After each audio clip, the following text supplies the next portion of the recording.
Welcome, everyone. This is Dr. Joseph Shams from American Endovascular, Manhattan Division, and it's my pleasure to bring you this endovascular case today. A very interesting case of an elderly patient with severe rest pain and ischemia of the toes.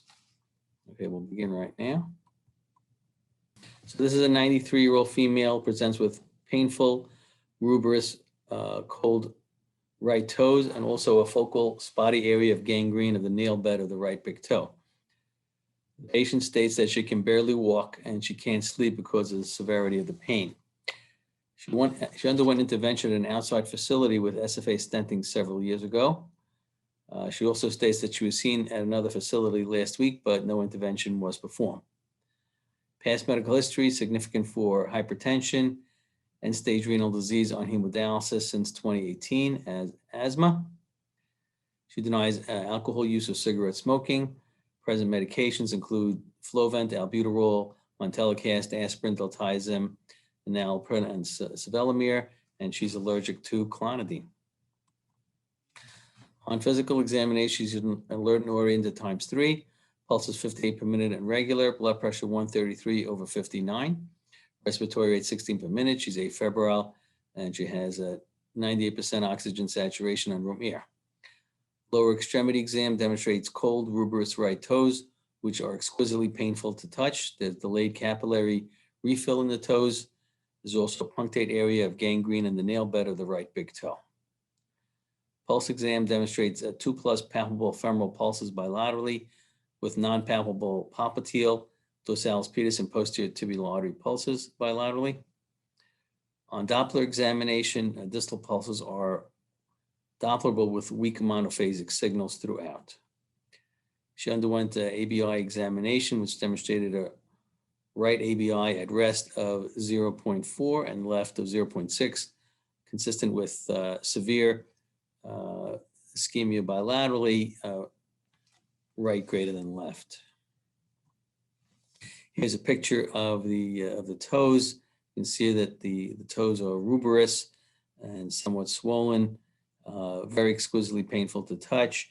You can see there's a punctate area of gangrene at the tip in the nail bed of the right toe, and there's a suspicion of something in the third toe also, but that turned out to be nothing.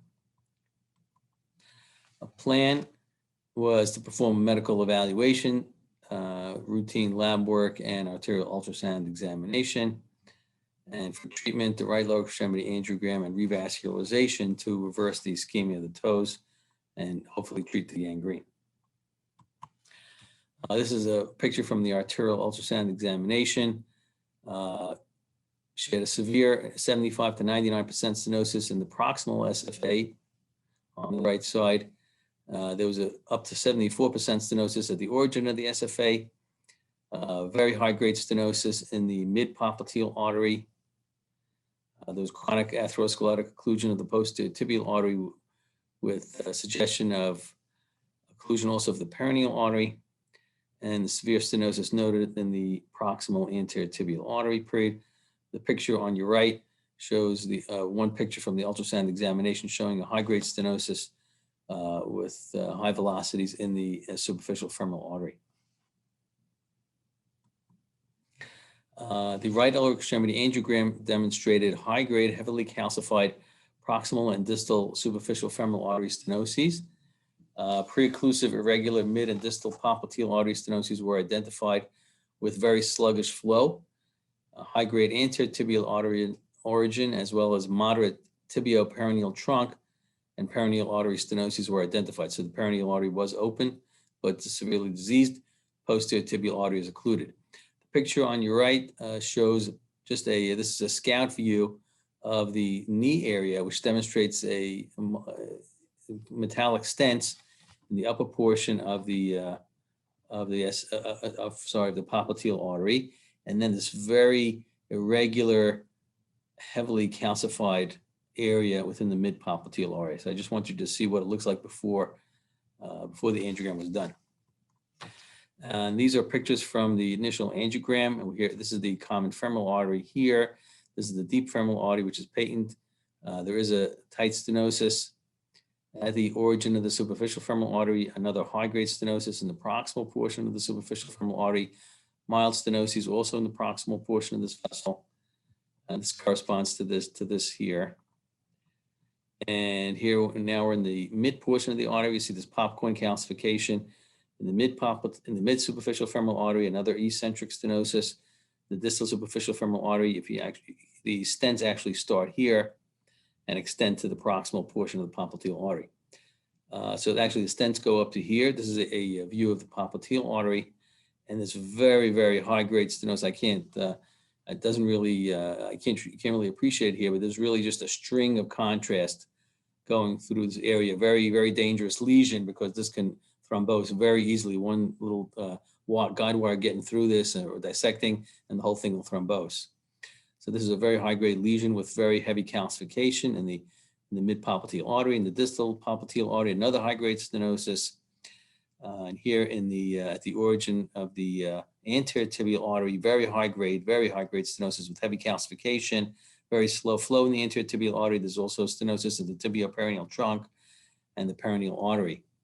And here on the other side, on the distal runoff, you see very slow flow in a very attenuated anterior tibial artery, and also in the peroneal artery, and the posterior tibial artery is occluded. It's a very, very extensive disease here. So we have to be really careful. Obviously, she's over 90 years old, very high risk for limb loss. So we were able to cross this very high-grade lesion. This was the real dangerous lesion for us with a 0.018-inch glide wire and a microcatheter. We were able to get through the stenosis here. Again, just showing, again, here's the edge of the stent. You can see it here, and then this very extensive calcification with this very tight lesion in the mid-popliteal artery. So atherectomy of the superficial femoral and popliteal and anterior tibial arteries was performed, as well as tibio-peroneal trunk and the peroneal artery stenoses. This was performed with a 1.25 micro CSI orbital atherectomy device. Obviously, the device was not activated in the stents. That's a no-no to activate this device in the stents. You have a high risk of embolization. Afterwards, we did supplemental percutaneous angioplasty of these stenoses with sequential angioplasty balloons, 4, 5, and 6 millimeter balloons.